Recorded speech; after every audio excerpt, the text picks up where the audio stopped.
Magic King here, bringing you this top secret review and what has transpired in turn 6. Well, as you can see, the Americans were defeated at Gibraltar and the Italians came in with overwhelming odds and just smashed them to pieces.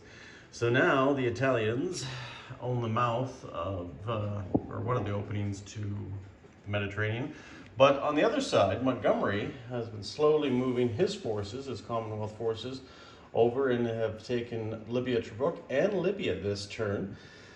So they are just steamrolling through undefended North Africa. Over here you can see, all in all, the Commonwealth and Great Britain are doing quite well for staving off Cairo and keeping it away from the Axis. It does leave Italy a little undefended right now, but nonetheless, there's not much we can do about it.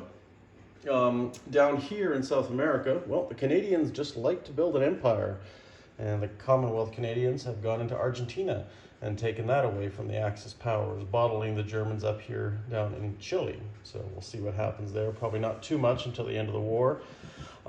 Slowly but surely, we're starting to build more forces and units to bring across into the Pacific, and right now it's just a slow grind.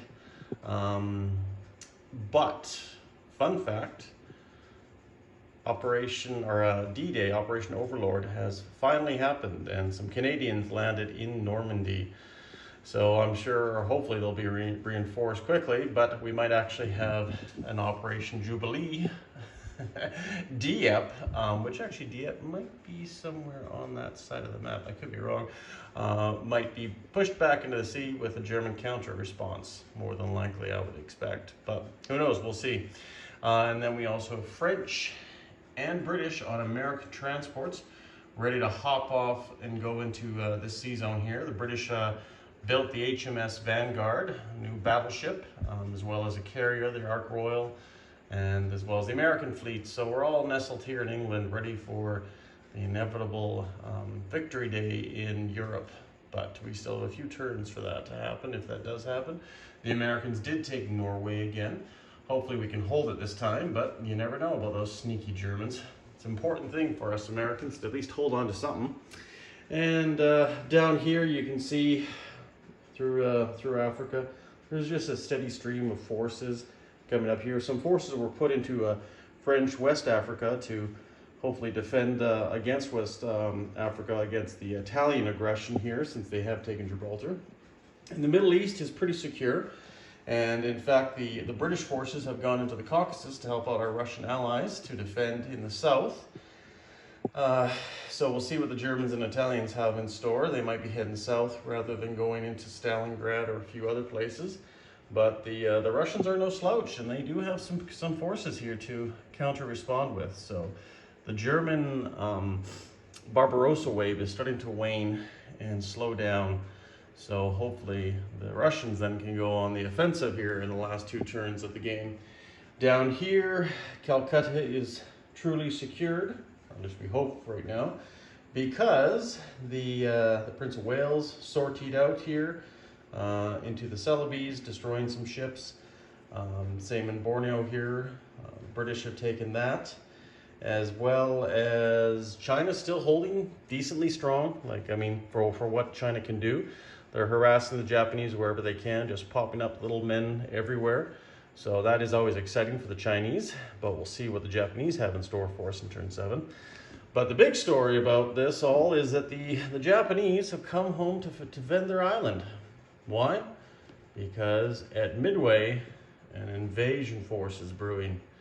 4 carriers, 2 battleships, several surface vessels, all have their eyes trained on a new or improved Battle of Midway. We'll see.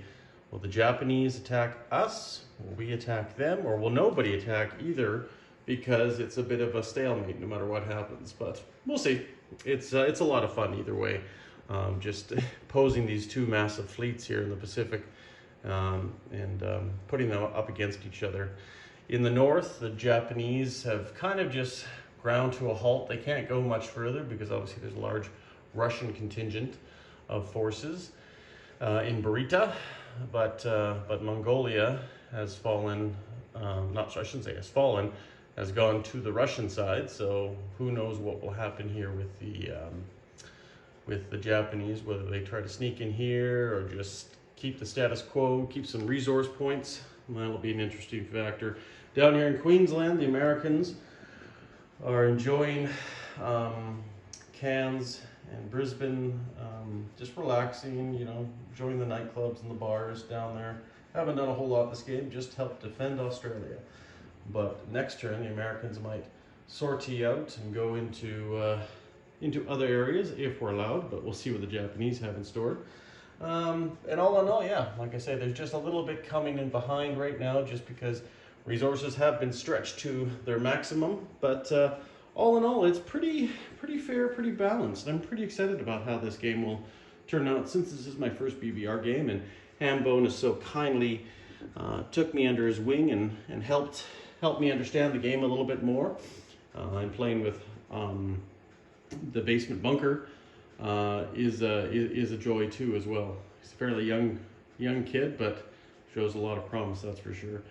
So yeah, all in all, I've enjoyed playing against Commander Pack so far, and Admiral Bulk. But you know, I can only hope that we will pull out a victory in the end. But if we don't, then you know what? I guess history is going to go down the alternate path, and the Japanese and the Germans will be enjoying a victory along with the Italians, even though they don't do much sometimes. But anyways, guys, hopefully you enjoyed this little review, just a quick one on what's going on here. I think we've just covered up pretty much everything, the main events here on the map.